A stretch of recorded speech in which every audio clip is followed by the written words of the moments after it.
Bardo's breakdown is the voice of hoops. In terms of Big Ten, you know I've got the scoop. Getting excited as we get into the fall. Y'all better never say I can't ball. From the flying Illini to the streets of LA, y'all know Matt Painter and them Boilers don't play.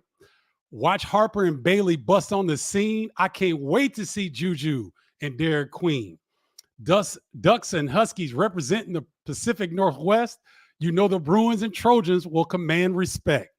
Ace Baldwin steady dropping dimes. Brooks Barnheiser with a double-double by halftime. Stay with Bardo's breakdown all season long so you can make sure to keep your game strong. What y'all think?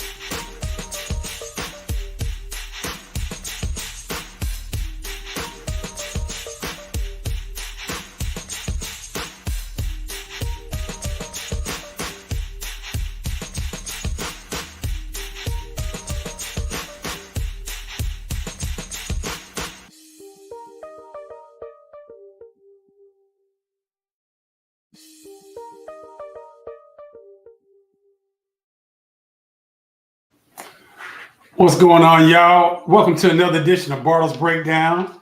What y'all think of that rap? That was decent, right? For your first time going live, that ain't bad. I didn't think so.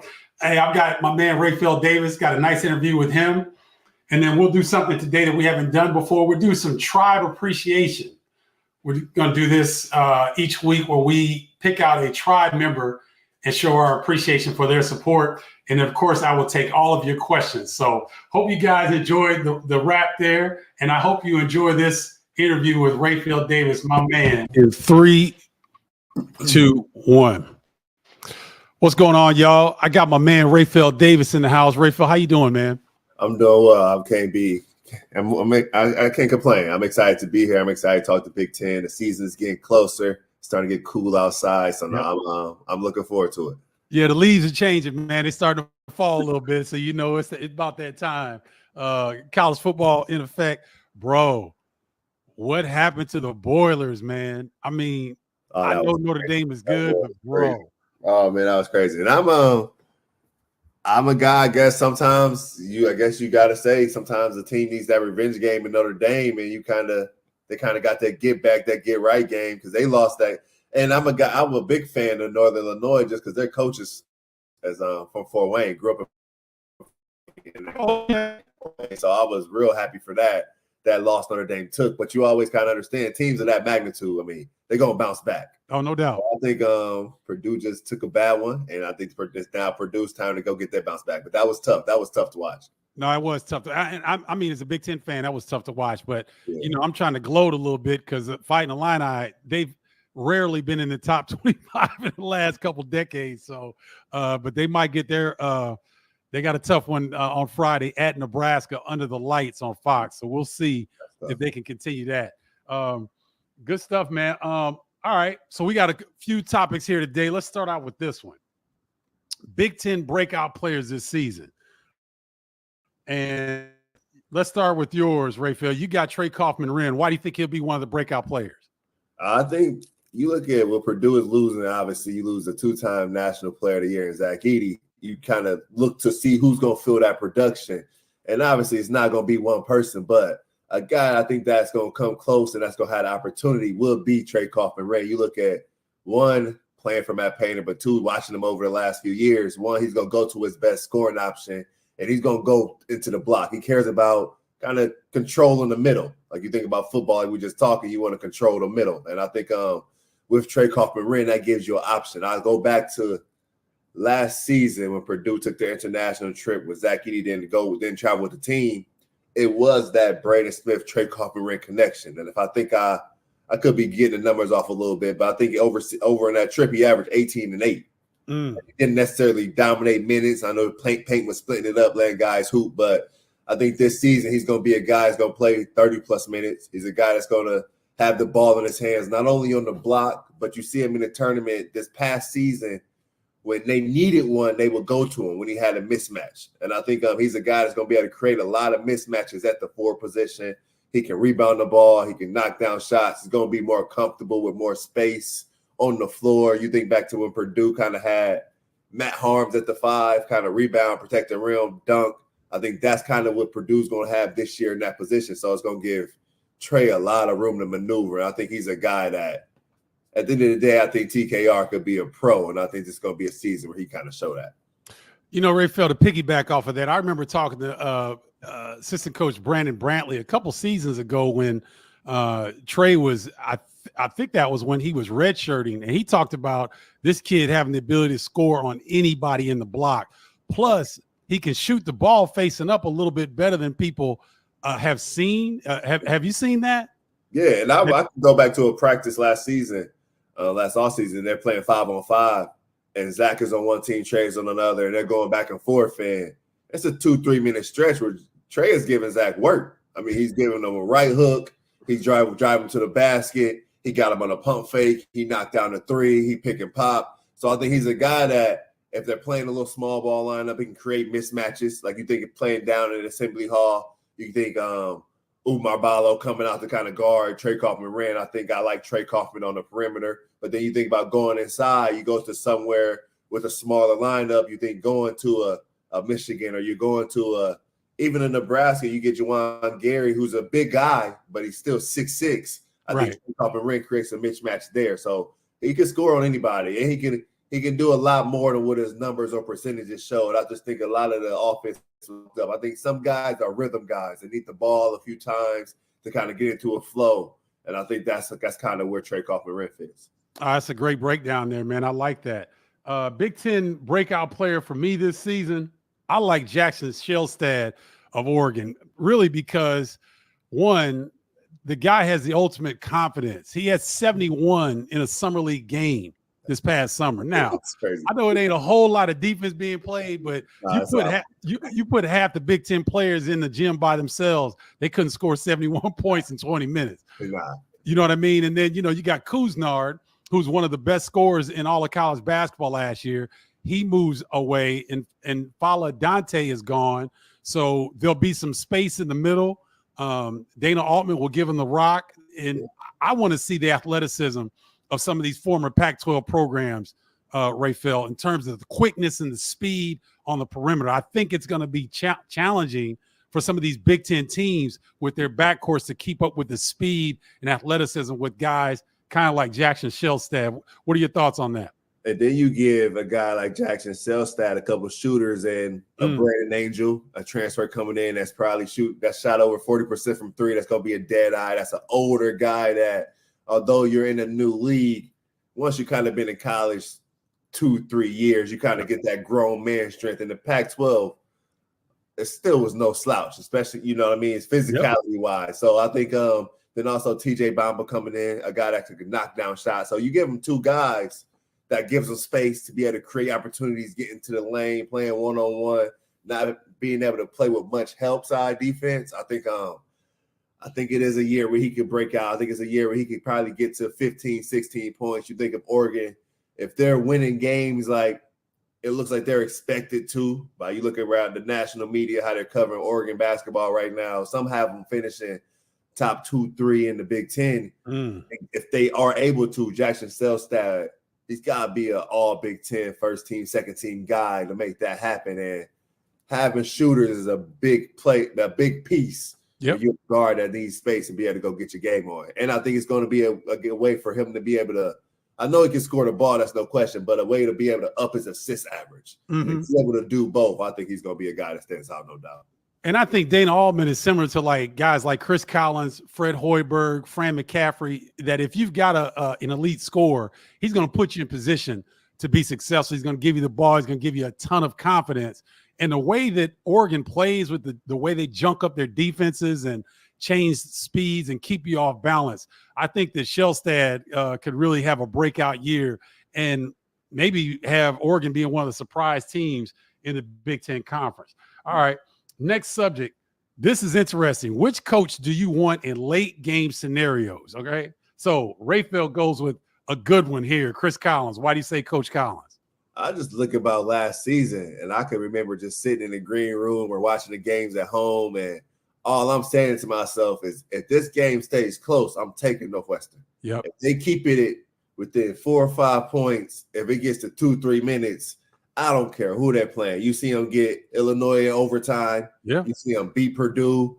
You see, go on the road and beat Purdue. So, you see the games against Maryland or Penn State where it's 2, 3, 4 points, 1 or 2 possessions at the end of the game. And although Boo Buie is a great player, great talent, you saw the development and the coaching that he took. And then at the end of the game scenarios being put in the right place. I think you go back to beating Purdue at home. You think about beating Purdue and you go back to they ran the same play over and over. Where They did. Find that switch, get Boo in space, and go get us one. Yep. And I think it's a way where, although it's trusting your best player, but you got to be a great coach with great instincts to be able to go after matchups, be able to put the ball in the right place, be able to keep games close, and then make sure your guys execute. Like you've seen different guys win them games. Brookhiser won them games. You've seen Langford win them games. Martinelli's won them games at the end. So I think a lot has to do with the coaching staff at the end of the game for sure.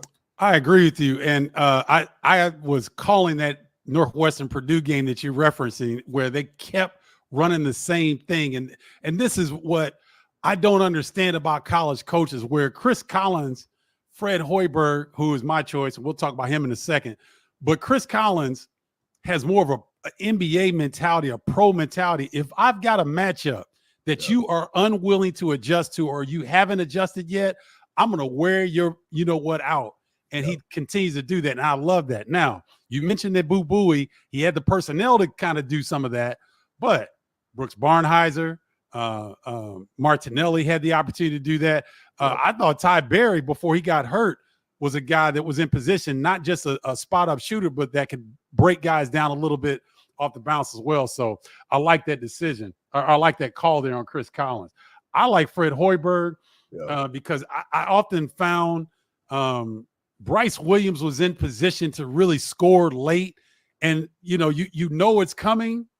It might have been misdirection. It might have been Keisei Tominaga running him hard off of a stagger and then popping Bryce out. There was always opportunities for the Huskers to get shots in late game scenarios that a lot of times I was surprised with. Even his son Sam Hoiberg, when he went off a couple times, would find himself in one-on-one positions where he could beat a guy off the bounce or sneak in and get an offensive rebound. I like the way Fred Hoiberg spaces out the floor in late game scenarios, and they get shots. He didn't always have the upper level talent. He hasn't had the upper level talent that other teams have had in the Big Ten, but they've been able to be consistent and competitive, in my opinion, in late game scenarios because of Fred. What are your thoughts on that? I think when you give Coach Hoiberg, you give him a board and he comes out of a timeout, I think more times than not, you're expecting to score. Like you think about all the misdirection and false action and the movement from Keisei Tominaga. And although Keisei's a kid that just knows how to play basketball, knows how to move, but also knowing how to move and knowing how to play, you can't go against what your coach wants. You can have all the knowledge in the world, but if the set is drawn, it's drawn.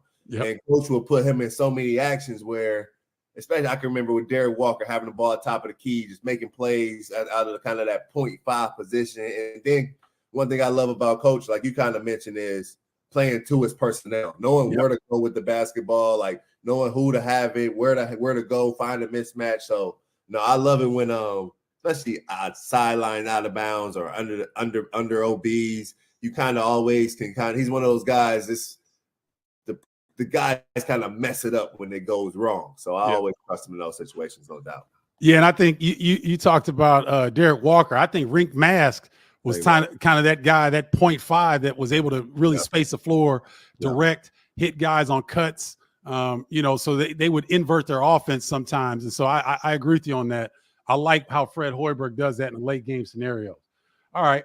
Which Big Ten team will have a surprise finish in the top 6 in your opinion, Rapheal? See, for me, it's not a surprise because I look at my choice and I look at Rutgers, and I guess I'm on the Rutgers bus this season. Just because one, you look at the talent they have, and I know Dylan Harper is a freshman, and it's hard for any freshman to come in and affect the league at a guard position just because the game is so fast in the Big Ten. But he's such a mature freshman that kind of been around the block a few times. He's kind of been ingrained in basketball and his IQ all of his life. So I think he comes in and you got to look at him as a guy that maybe has been there a couple years. So I think the game won't be too fast for him. I think Ace Bailey is a talent that we haven't necessarily seen in the Big Ten with his size and athleticism and his skill set offensively. And then you match that with some shooters this season coming in that with Rutgers has kind of always lacked the last few seasons. It's been just shooting, just knock down shooters from beyond the arc. I think guys like Zach Martini can come in and make shots. A guy that's shot over 38% from the 3-point a season ago. I think guys that can really make shots and stretch the floor and give a guy like Dylan Harper a way to come off of ball screens and create actions. And that's all he needs is guys at that 3-4 spot to make shots. And then you look at a guy, Tyson Acuff, a guy coming in from Eastern Michigan, average over 20 points a game, being able to go get you one off the bench. Well, maybe Dylan or Ace, they're having one of those nights where it's one of those freshman nights, and where do you go? You have veteran scoring and Nadir Dak, who is an all-conference guy in his conference a season ago. The guy's averaged over 17 points in his career. 2 guys off the bench to go score the ball. I think that puts you in the position to where any given night you can have guys win you games to help your young talent. And then when you got shooters on the floor, as long as Rutgers can go get a rebound and have the physicality to compete at that level, I don't see why there should be an NCAA tournament team. Well, and the thing, too, to back up what you're saying about Rutgers, Emmanuel Ogbole, that was one of the players that associate head coach Brandon Knight shared with us on Bardo's breakdown, that he's really back to his athletic self. Now, ladies and gentlemen, if you don't remember, Emmanuel Ogbole is the strongest cat in the Big Ten. It ain't even close. He makes Omoruyi I mess Cliff's name up all the time because I'm thinking of Eugene Omoruyi, Omore, Cliff Omore. He makes Omore look small. And if he's athletic and rim running and they don't need him to score, that's a lethal combination for Rutgers. So I like that choice there. My choice is a little bit of a surprise, the Michigan Wolverines. And here's why. Sources coming out of Michigan practice say Danny Wolf is shooting the ball as well as any big. Then you've got Roddy Gale Jr., who's been through, the tours of the Big Ten. He can kind of share his experiences, and he will not be afraid going into Bloomington or West Lafayette or Champaign on the road. He understands what's going on. And then, you've got some guys in terms of Vlad Golden, who has played at the highest level, so they'll be able to rebound. They'll be able to defend. You got Wolf on the perimeter. You got Sam Walters, a 6'10", three-point shooting specialist. So you got that kind of length and that kind of versatility on their across the front line. And then Trey Donaldson was the starting point guard at Auburn in the SEC. So I think Minden is kind of being overlooked right now in a team that could have a top 6 finish based on the talent mix, the size, the length, and the depth that they bring. It's going to be interesting to see what the Wolverines bring. What are your thoughts on the Wolverines, Rapheal?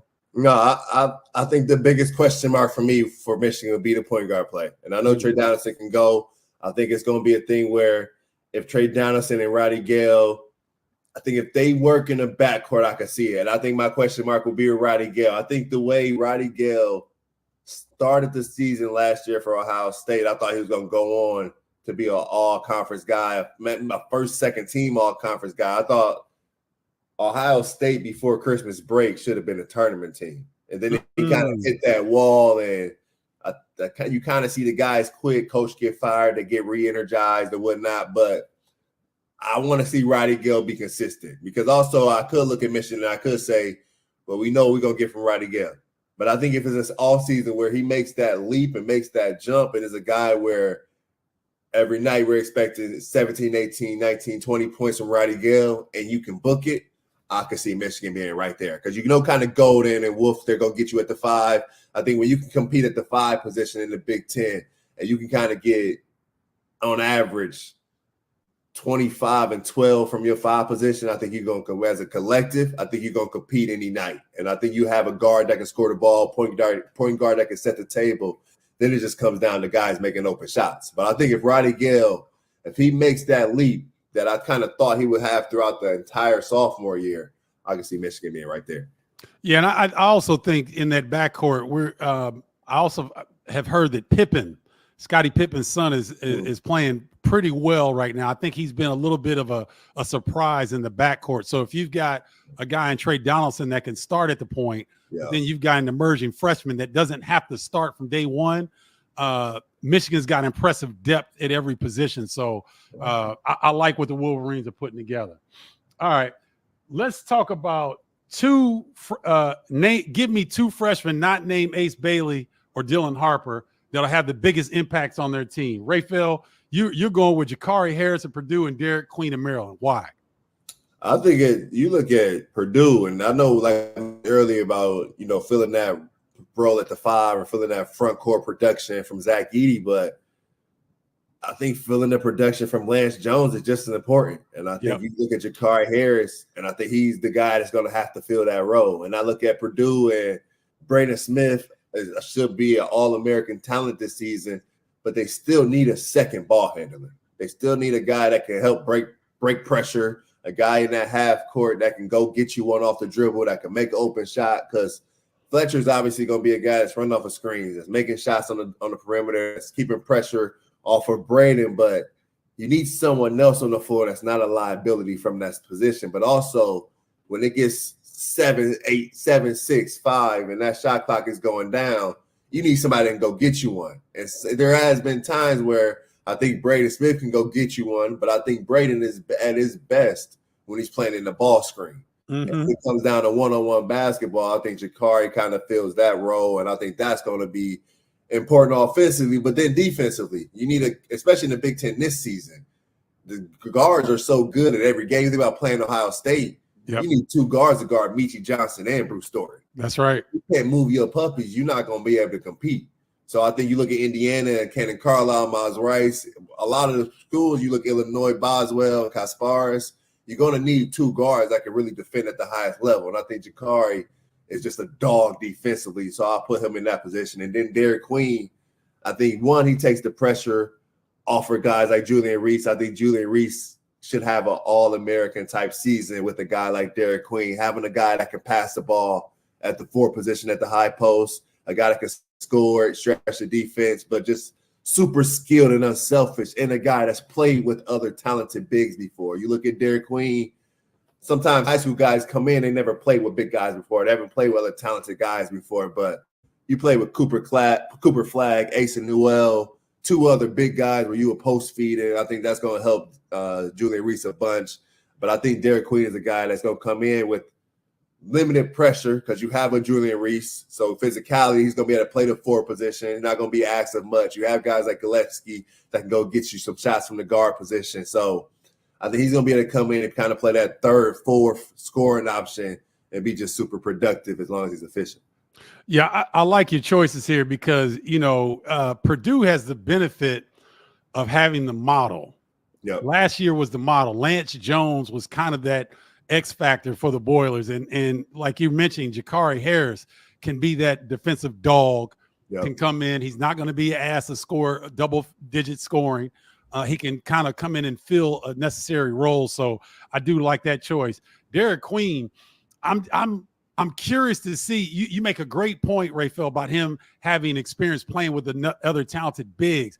My thing with Julian Reese, I remember, we interviewed Greg Manning Jr., assistant coach at Maryland, and he talked about Derek Queen. They joked, but I think he was serious, Rapheal. He said Derek Queen has the ability to be the backup point guard for Maryland. I can see it. That skilled at that size. Duke can hoop. Go ahead. No, Duke can hoop. Like I covered a bunch of Mount Vernon games. Like I covered that league that they played in high school wise. Like he's a guy you don't rush. You can't rush him up. You can't speed him up. He gets to his spot. He's not super athletic, so he understands angles. And you think about guys that's going to be guarding him. He's a guy where I can see Maryland put him at the point forward and going some ball screen with Julian Reese. And then what do? I mean, I keep using Indiana. I use Indiana again because they're playing with 2 bigs as well. You look at Bardo and Renew. those guys aren't used to coming off of ball screens. That's a great point. So I think Derek Queen is a guy that not only can handle it off a ball screen, but he was coached so well in high school, he can make the right decision off of a ball screen. And I could see, he may not play backup point guard, but I could see him in the half court kind of being a guy where they're coming up to him. He's their point guard in the half court. He is that skilled. Man, that's a good breakdown of Derek and Jakari there. My choices, I've got two guards. I've got Daniel Freitag at Wisconsin and Zoom Diallo at Washington. The reason I picked Daniel Freitag is because Cameron Winter is coming in from Central Arkansas, and he's, reports are that he's really good, but he's coming off of an injury, right? He didn't play last year. He got a chance to practice with the team at the end of the season, but guys that are coming off those type of injuries, it takes them a while to get back into game feel and game kind of rhythm. And so I think Daniel Freitag is a guy that can come in and play right away.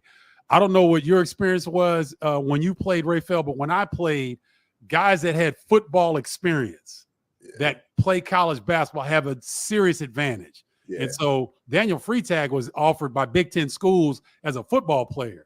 So physically, he's not going to be intimidated. Athletically, he's going to be able to compete. Sharif Chambliss, assistant coach at Wisconsin, says that he's got that kind of magnetic personality that draws his teammates to him. And so he's a guy they'll be very comfortable with playing on the floor. And so I like what Daniel Freitag is going to bring to the Badgers. Nobody is talking about Zoom Diallo. Yeah. I believe this kid was a McDonald's All-American, wasn't he? Yep. And, he was the number 3 point guard in the country. So he's athletic. He can get downhill. And the fact that he's coming in under a first-year head coach, Danny Sprinkle, anytime you got a guy that comes in, he brings in this type of a point guard, he's pretty much going to give the ball to. Yeah. So, he's going to cut his teeth in the pre-conference slate. But by the time Big Ten season comes around, you couple him with great Osabor in the middle, that might be a nice lethal combination. And I think Zoom is going to get a ton of experience early on. I believe he'll be an impact freshman. What do you think of these choices, Rapheal? No, I like him. I like Zoom Diallo a lot because he also played in that same high school league. It's super talented. And you look at a point guard coming into the next level, a big question also is not just the game slowing down, but can you handle it physicality-wise? And when you get in the paint, not can you make the right decision, but can you go finish? And I think you look at Zoom Diallo coming in at 6'4", close to 200 pounds as a point guard, physicality-wise, he could defend. I think he's right there with the best of them athletically. So I think he's a guy as a freshman. Washington won't have great expectations. They win games, they'll surprise people. So I think he's a guy where that can go out there and just be able to hoop, go out there and just be able to play, have more freedom than other freshmen. That leash is going to be a little looser than others. So I think my biggest question mark for Zoom would be, can he translate shooting to the next level? Will he be able to make shots from deep? And if he comes in and he's a guy that puts in the work and has the right guys around him, that's going to be in the gym, all of that, this, that, and the third. But Zoom Diallo come in making shots, he's going to be one of those guys in the Big Ten. He won't be around long, but he's going to be a guy that creates problems for teams every night. Oh, I like that breakdown.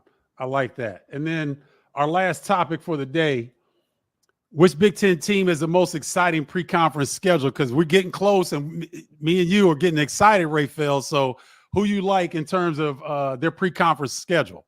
I like Illinois. Because the best way to figure out how good you are and see what you got is to play good people. Yeah. And you look at Alabama coming in, and one of the question marks for Illinois is their backcourt. I think Alabama and Mark Sears, I think that's going to be a test extremely early. Obviously, Arkansas, athletically, being able to run up and down when you get into the tournament, you're playing those SEC schools. And you look a couple years ago, that's what kind of got Illinois out of the tournament when they played Arkansas. So I think having that test will be good early. And then Tennessee is going to be Tennessee. So I think and then I love the fact of playing Duke kind of right before the Big Ten tournament, kind of going outside of the conference, going to get your feet wet a little bit. But I think Illinois, if it's one of those things where if everything falls in a position, they could be right back in the position they were in last season. I think Kasparis is a guy that can really produce coming in as a freshman. And you look about playing professional basketball as long as he has and understanding how to play with the ball, without the ball, being in control of the offense, fitting into the offense. I think if they can figure out who's going to have the ball at the end of the game, I think that's going to be my biggest question for Illinois. But if everything falls into place, I can see a world where Illinois in their schedule, it really works out for them. Yeah, I like this non-conference slate. It resembles old school Michigan State in terms of Illinois going out and testing themselves. You talk about Alabama, who's going to be top 2, top 3 in preseason. Arkansas with John L. Davis and Ivasic, Tomislaw's twin, is in Arkansas. So they've got size, length, athleticism, scoring. They'll get a test there. Tennessee is always one of the best defensive teams in the country, so they'll get a staunch defensive test. And then Zakai Ziegler, we'll see if the defensive backcourt of the Illini can hold up to them. And then Duke has the personnel, the size and length. This 7'1" South Sudanese kid, the more Kochman, I believe is how you pronounce his name. I know everybody's talking about Cooper Flagg, but this kid, as athletic and long as he is, they'll have one of the premier rim protectors in the country. So Illinois really testing themselves, as you said, right before the Big Ten conference tournament. So I do think that Brad Underwood has put together a tremendous schedule. I like Purdue as well. Okay, we got Alabama. I think Nate Oates, being from the Michigan area, being from Big Ten country himself, understands that, the toughness, the versatility of these Big Ten teams that they're playing in the non-conference is going to help them as much as it's going to help Purdue. Marquette and Purdue is a classic battle. They always have great games. They've played the last 2 seasons in my recollection. NC State, as you mentioned off camera, a repeat of a Final Four matchup. They're going to be good. Texas A&M is one of the sleepers in the SEC conference. And then you got Auburn, who Johnny Broome, as some say, is a first-team All-American. So that's quite the mix in terms of Alabama with their speed and length and three-point shooting. Marquette can space you out and beat you off the bounce and how they attack. NC State a little bit more, not quite as fast, but more physical. I don't know if they've got somebody to replace the big fella inside, but that'll be interesting. Texas A&M with their size and physicality up front, and then Auburn with their speed and changing defenses. So you hit a little bit of everything in those opponents. Anything that you want to add on Purdue's non-conference slate? No, I'm excited for Purdue's. I think you lose a 2-time player of the year, and you're like, let's go get it. Let's go see where we at. So like I said about Illinois, the best way to see where you are is to play the best talent. And I think having Alabama come to town and Mark Sears, I think with Braden Smith being preseason All-American, right away we go see where we at. Right away you're gonna see if Braden Smith can lead this team to another Final Four. So I think Trey Carpenter is gonna be a guy that can go get you one on the block. He's gonna have production, but this is now Braden Smith's team, man. You look at who they have coming. I think it's early, and I think it's gonna be. And it's a thing where you win a few of these games, you win all of these games, you go into the Big Ten conference race, you feel real good about yourself. And I think that's what Purdue is gonna need to feel good about themselves early without Zach Edey, and understand they can do this with them. They did it, but without them, they can do it just as good.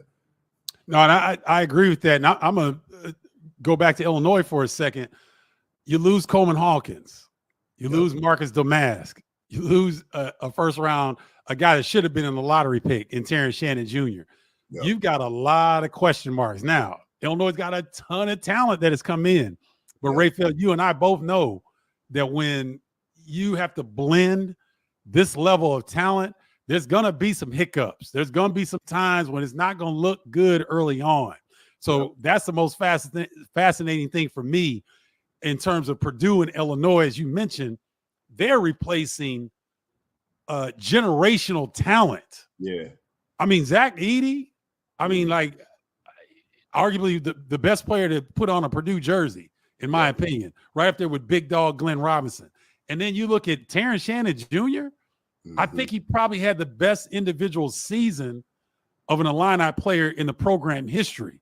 So these are 2 programs that are coming off historic seasons, but they have to replace historic players. So these non-conference slates are going to be quite fascinating. Anything else you want to add, Rapheal, that we didn't touch on? Nah, I think we got it. All right. Well, ladies and gentlemen, that's your Defensive Player of the Year from the Purdue Boilermakers. Yours truly, Defensive Player of the Year for Fighting Illini, and Big Ten Network analyst. Rapheal, thanks for joining us today, man. No, I appreciate you having me on. All right.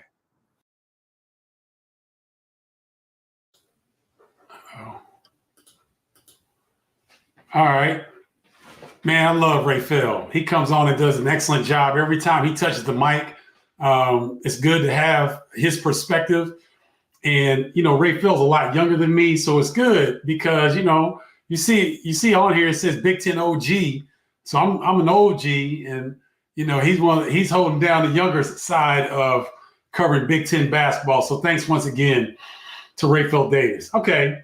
We're going to go to the next portion of the show, and I want to start giving a tribe member appreciation as a segment for our show, because without you guys, the show wouldn't be anything. I wouldn't have all this love and energy approaching this microphone here. So Carol Poe-Poquette is our tribe member appreciation. Carol and her son came to a tribe member appreciation event. We had two of them. We had one in Champaign and we had one in Chicago this summer. Carol and her son got in the car from Edwardsville, Illinois, and drove to Champaign. I believe that is it's close to 150 miles one way. They hung out with us, had a good time. Let me pull up the picture here. Had a great time. And she was showing me how she would post me up because Carol was a college basketball player herself, is an incredible mind for basketball in terms of her knowledge and recollection of stats and players, both on the women's and men's side. She's been rocking with Bardo's Breakdown from day one. She's an enthusiastic member. We love her here at Bardo's Breakdown, and I wanted to give some love because Carol always gives us love, and we appreciate you, Carol. So thank you for being a tribe member. Thank you for all the support over the years of Bardo's Breakdown. Really, really appreciate you. Thank you very much. All right. So let me close this out. And, I wanted to do this real quick. All right, come on now. Sometimes this thing just doesn't seem like it wants to work. Oh, okay, here we go.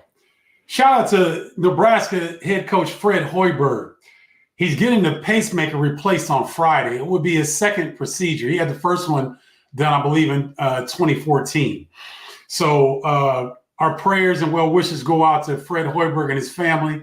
I don't think it's a serious situation, but anytime you're going through a type of surgery, you just want to be cautious. So we want to send out our well wishes and prayers out to Fred Hoiberg as he approaches his pacemaker procedure on Friday. Thanks to Seamus McKnight for getting that out.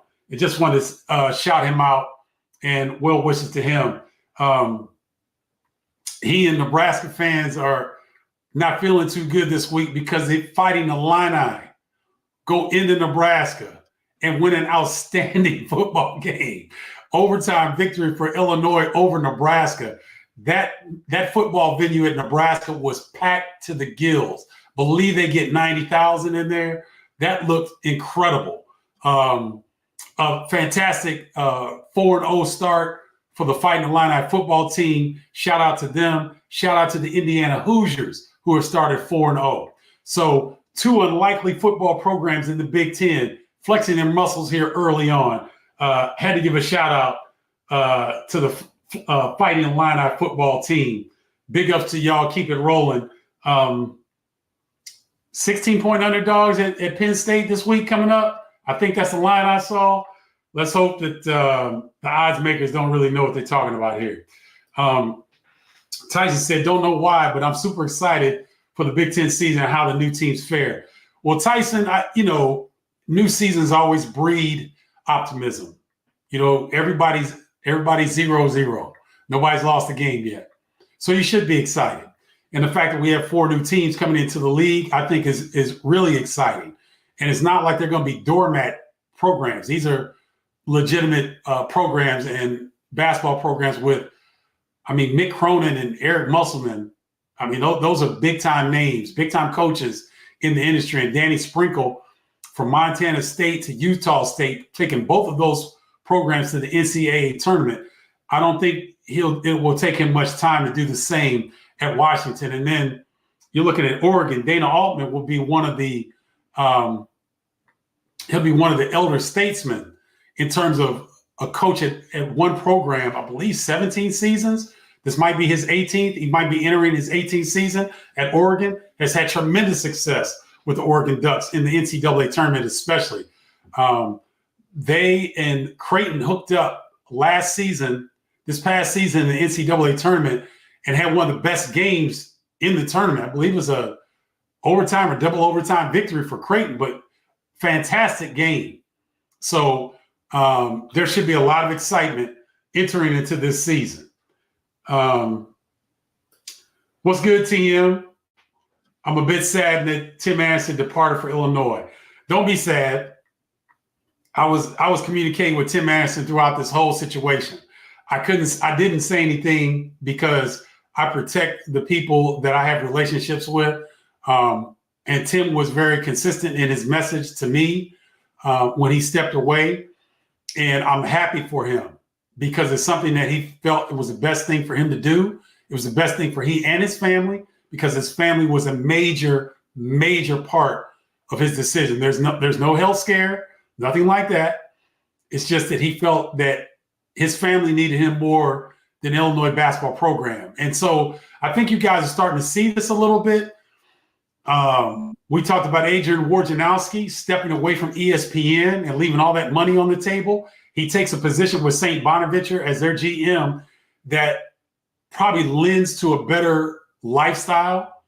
And so you're starting to see these things. I think we've seen 3 NBA players, two NBA players and one guy who was, I knew I was going to forget his name. Javon Quinterly just stepped away from the game. He said he made 7 figures in NIL money. Adrian Griffith, I believe it's Adrian's brother, who was a first-round draft pick in the NBA. He's played 2 or 3 years in the NBA. He's stepping away from the game. So I think Tim Anderson, like Adrian Wojnarowski, like some of these players, they're making decisions that are different from years past. And they are understanding that there's life outside of basketball, which is refreshing, right? There's a sadness there because Tim Anderson was such a vital part to the Illinois basketball staff, but that staff is in great shape. Quad Jones is moving up into an assistant coaching role. They elevated Zach. They elevated Tyler. Jeff Alexander gets a bump in pay and extended. Orlando Antigua, I believe, gets a bump in pay and will be extended. So the Illinois program is in great shape. The staff is in great shape. And this was a good decision for Tim and his family. So I feel what you're saying, TM. I'm going to miss seeing him when I go to games. But I think he made the right decision for he and his family. Phil Kafka, yes, showing love to the Illini football team. 4-0, big-time win at Nebraska in overtime. And they have a stiff test going to Penn State.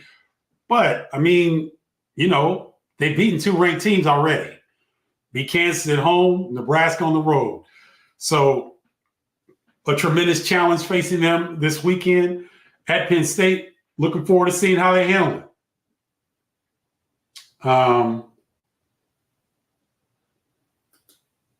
Tyson asks, what's the first official day of college basketball? That is November 4th is the official start of college basketball, right around Election Day. So it'll be a busy time for college basketball fans in the country at large. A lot of games on the first night, too. Let me see, November 4th. So that's Monday night. So I usually have Bardo's breakdown on that night. I may have to tape something just to run it because there'll be, I believe, 13 games and 13 pretty good games opening night to start college basketball. Let's see. Dory Petrio. Illinois gets Purdue on senior day again. Coincidence? No, I think the networks obviously they like that matchup because they've been two of the better teams in the league the last few years. And it's late in the year. And as you guys have seen over years past, they also like to see Illinois and Iowa play late game based on their rivalry over the years. So the networks like certain games, certain matchups, depending on what time of the conference slate it lies. So I don't think there's any coincidence there, Dory. Good to see you. Hope your knee is feeling better.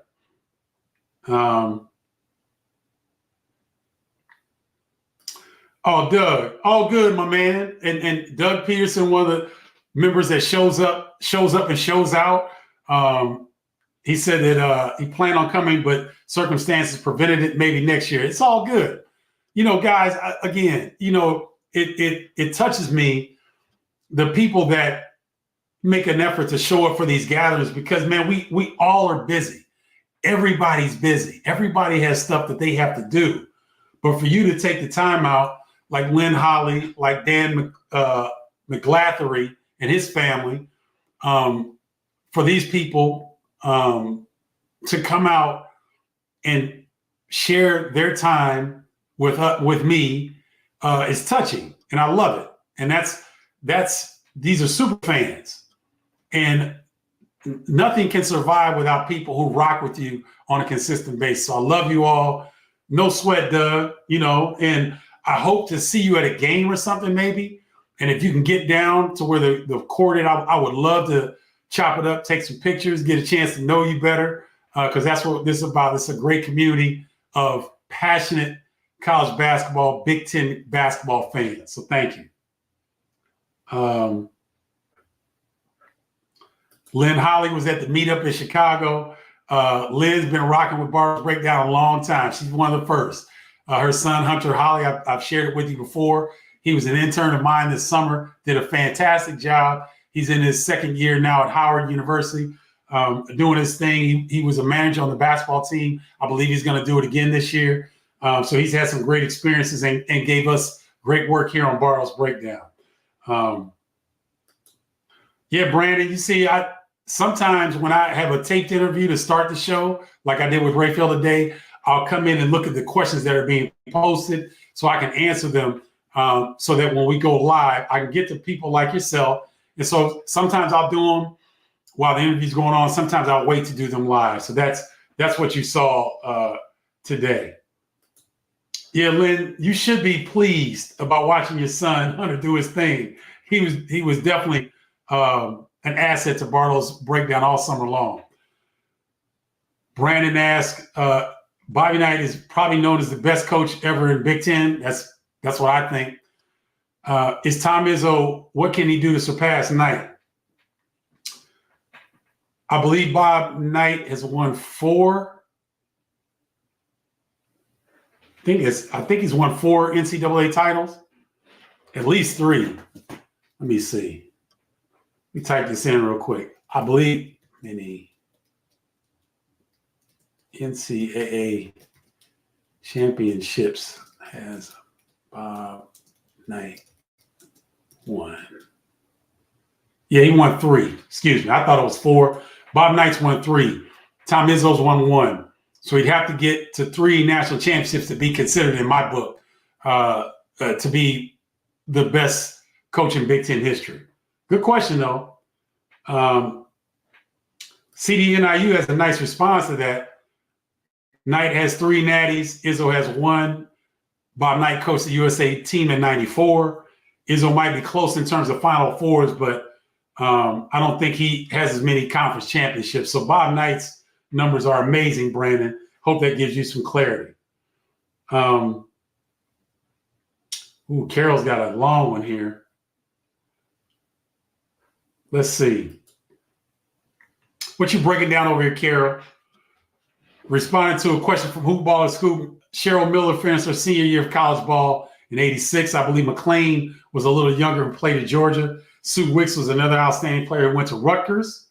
Along with Miller, USC also had the McGee twins, Pam and Paula. They were tough. Pam's son plays in the NBA. Not Jamal. Javon McGee, I believe. Yes. I believe it's Javon. Here are my goats of women's basketball, Cheryl Miller and Diana Taurasi. Okay. Was out there playing against the Lynx last night, down 23 points. Mercury came back to take the lead at the end of the game. So you all see what I'm talking about when I mentioned that Carol Paquette is a walking encyclopedia of basketball knowledge, both on the men's and women's side. What's up, Denise? Good to see you on here. Thank you very much for that. Love you as well. I'm worried about Michigan State's bigs this season. I'm concerned with Jackson Kohler's health status. I need to pay a little bit more attention. We'll be having Big Ten Media Week next Thursday, October 3rd here in Chicago. I'll get more of an update there. I'm hoping that Cooper can step in. They don't need him to score necessarily. I'm hoping he can step in. Obviously, Xavier Booker has a lot more on his plate in terms of responsibility. So we'll see how those guys shake out there. Just really hoping that Jackson Kohler's injuries are behind him and that he'll be healthy enough to really be a contributor, because his footwork in the post is really impressive. I think he can really help them, especially on the offensive end in the box. Oh, yeah, Carol. Rapheal, according to the Purdue Brethren and Faithful, they say Rapheal will debate anyone, anywhere, at any time. He kind of gets out left field, but that's what makes him good, because one, he's knowledgeable. Two, he's able to blend in his personal experiences, which are tremendous. And three, he loves the Big Ten like we all do. So I agree, Carol and Lynn. He does a good job. He does a really, really good job. Dory, that would be fun if Rapheal and me could get on the mic at a game and have a three-man booth with who would be good in that? Probably Kevin Kugler or even Lisa Byington, maybe Brandon Gaudin if he's not too busy. Those would be good candidates for that. Or just let me and Rapheal cook. Let two handlers cook on the mic. That'd be fun. Embrats, my 81 miles made me unable to, with the sitting task I picked up. Embrats, look, Embrats has been giving me a lot of information as I'm getting to know him better. With his 3-acre pollinator, and I've got a yearning for off-grid living. I've got various interests like you all do, but the thought of off-grid living is very appealing to me as I get older, to get out and grow your own food and, have access to fresh water. And, I love being in Chicago. I love the city, but I also love getting away. Me and my family, we've got some land in Carbondale where my parents first started, and now we've expanded a little bit. So, that's appealing. Get out in the fresh air. And Embrot's telling me that, I need to learn how to get a tent and get next to some fresh water and learn how to fish. We actually have fresh water on our property, Embrot. So my dad knows how to fish very well. I probably need to brush up on that skill set. But, man, no worries. Look, guys, don't worry about if you can't make these live events. As you notice, I'm trying to reach out to each and every one of you so that we can form these relationships and we can have live events that are going to be just with tribe members. Yeah, I want to go live with Bardo's Breakdown each Monday to really break down the Big Ten and give you guys some information that's helpful. But as we get into the season, we're going to have our own tribe member live so that we can get on and we can talk about what we want to talk about. And it's not going to go out to the broader public. It will be tribe members. So, Embrats, we're going to have our time together, brother. Don't worry about that. But thank you for coming on and rocking with Bardo's Breakdown and being a tribe member. I didn't see this, Curtis, but it'd be cool to see Richard Keene's son on Boise State. Richard Keene, a former Fighting Illini member, played with T.J. Wheeler, Tommy Michael. I believe Richard played with Deion Thomas and Kejuan Garris. He was in that early 90s group. So that'll be fun to see. Jacob Furphy, F your mother, is a talented kid that Illinois is really recruiting hard. I believe he's the younger brother of Fran Furphy, who was with Kansas for one season, and I believe he was a first-round draft pick. So he's a younger brother. I don't know much about him, but I definitely will look him up. Stephen Paul, thank you for your that's my son, AF till death. Stephen Paul gave me some pointers on my rap at the top of the broadcast. If you guys didn't see it, go back and watch it. I tried to do a little something. I can't hold a candle to this talented young man because he can flow in multiple languages. Go check him out if you haven't heard him. And he's got a mature flow. And his lyrics, when you hear hip hop music or stuff like that, sometimes you cringe. You don't have to cringe with Stephen Paul. He's got straight flow, a maturity to his lyrics, and you got to listen to his music more than once because he can drop things in there that make you think. So he's very, very talented. But thank you, Steve Paul. Love you, man. Thank you for your help. Yeah, Doug, the Fighting Illini football team, they have a tall task, but you know what? They seem to like nice challenges. You know, they've had 2 ranked teams, and they're 2-0 against those ranked teams. So it is a tall task, but that's why you suit up and play the game.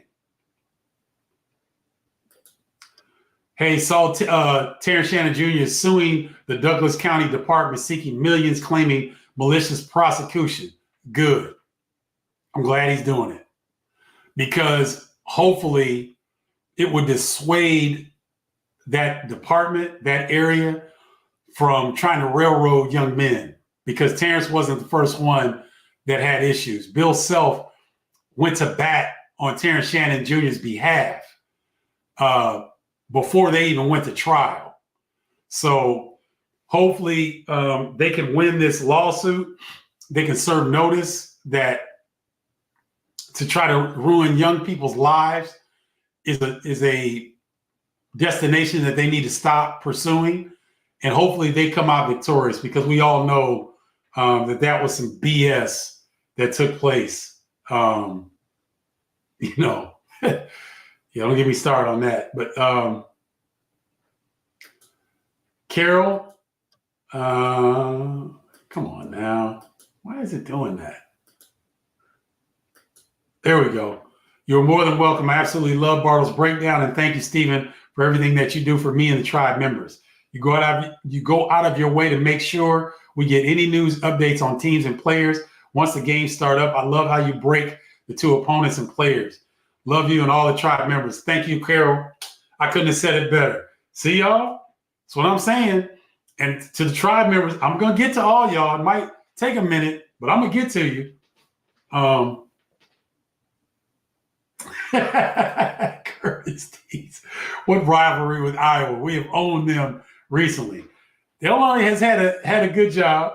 They've done a good job against Iowa. Here's another tribe member. Thomas Dagley showed up. He came. Thomas is on the list, on the short list. We got a few people that we're going to acknowledge here. And I'm going to do one starting out to get our members that showed up. So Thomas is definitely coming up soon. He showed up. We had a great time. Thank you, Thomas, for coming. And thank you always for your support on Bardo's Breakdown. Good luck in trying to get to the court at games. If you have a seat down on courtside, you can. I've been denied in the past. Other venues, I have better luck. Curtis, thank you for telling me this. Okay, here's what I'm going to do. For the tribe members, I'm going to give you that text number. And then if you shoot me a text, you guys want to join the tribe, text me 312-847-2739. Get on the text chain and send me a message, and I'll make sure that I start to check those as I'm coming into the game. Because if you send me a text and you say that I'm at the game, I'll go up and meet you where you are, because I can go, I've got, I can move around these arenas. So text me, join the tribe. For those that haven't, if you want to join the tribe that is text me 312-847-2739. You can also join the tribe. Go to bardostribe.com and get your free copy of Stephen Bardo's Guide to Basketball Terminology. That's getting ready to change. That's going to be the guide to the new Big Ten is going to be the lead magnet that's going to be up. All the tribe members are going to get that automatically. You don't have to sign up for that. I'm going to send that to you. But if you want to be a member of the tribe, there's two ways to join. You can text me 312-847-2739. You'll be added to the text group, or you can go to bardostribe.com and join that way. There'll be a pop-up window. Put your email in there, your name and email, and you're automatically subscribed. You'll get the newsletter as I starting to ramp up those, because there'll be multiple ones coming each week. So that's how we're going to get around that, Curtis, where you guys will be able to text me where you're sitting. I'll be able to come up and meet you and we'll be able to chop it up, because I definitely want to, excuse me, I definitely want to get to you guys. And I got these coming out. My sister Robin made a new one for me. That's pretty dope, isn't it? With the colors and everything. So I'll give you information. If you want to join the tribe, hit me up. All right. Carol said next Bardo's breakdown at your family's place. Yeah, I'd have to get permission from Harold Atlanta Bardo before I did that. But that would be closer to you, Carol, coming down to Southern Illinois as opposed to going over to Champaign. JaVale McGee. That's right. Thank you for that. Let's see. Okay. Paul H. Anderson was on this show, Bardo's Breakdown, stated he loves Illinois and wouldn't want to be anywhere. More proof. The masses should pay attention to real things in life and not idiots related to sports. Paul H., you know that Tim is staying in Champaign. His family loves it there. He wasn't blowing smoke. He was for real. Thank you for sharing that and bringing that up to our attention today, Paul. Thank you. Oh, he's not. Furphy is not related to Johnny Furphy? Wow, thank you for that, Fly Line I Fly. Thanks for the correction. I apologize. I made a mistake. I made an assumption, which I should never do. That's a lesson. Thank you for that. Fly Line I Fly is on it, y'all.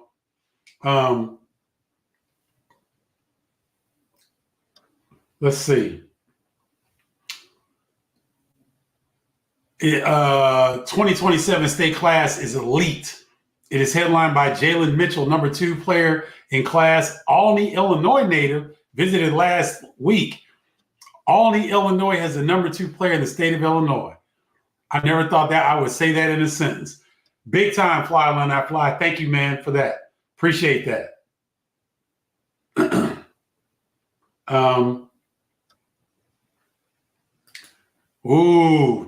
Thomas Dagley with a bit of good news here. I mean, interesting news, let's say that. Not good news for the NCAA. Reggie Bush files suit against NCAA to recoup NIL money not available when he played.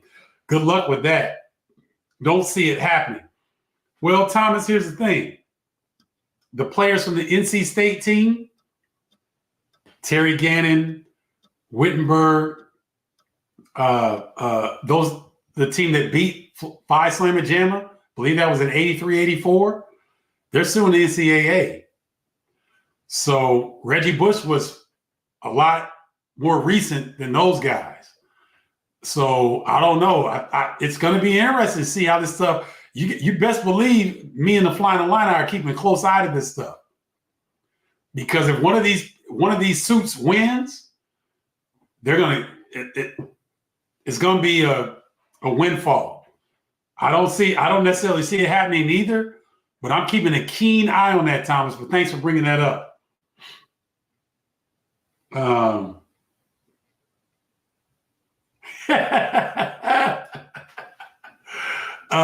Spoon River Cowboy, get your propane heater. Believe it or not, I have a heater. Spoon River, I'm going to talk to you offline, man. I got a heater. I don't have a refrigerator, and I'm looking at a generator. Don't be chopping the wood. How can we upgrade our tribe membership? I'll send you a message for that. But thank you for your inquiry. I got you on that. Yes, Thomas, it will be an open floodgate. And a lot of us, will be paying attention. It is because of that, but it's also because of NIL payments as well. I talked to Terry Gannon. He's a really good friend of mine who is a member on that team. That's the initial point. But they're also looking into the NCAA NIL payments that could be possibly given as well. So, CD, Curtis, that goes hand in hand. So I'm keeping an eye on that. Fascinating stuff. All right, guys, remember, if you're not a member of the tribe and you want to join, you can join via text. Text me 312-847-2739 or go to bardostribe.com. So you got two ways to join. If you go to the text, you don't necessarily get on the newsletter. But if you go to bardostribe.com, you're on the newsletter. I sent one out today, breaking down Carol Paquette being this week's tribe member appreciation. So you can join the text. But if you want to also join, because we have members of both. We have members of the text and members of bardostribe.com. So two ways to join. I'd love to see you guys in there. All right. Let's see. I got one more here. Thank you, Carol. I appreciate you. Love you guys. Thank you for tuning in to Bardo's Breakdown. Would love to see you become a member of the tribe. And until next time, holla, y'all.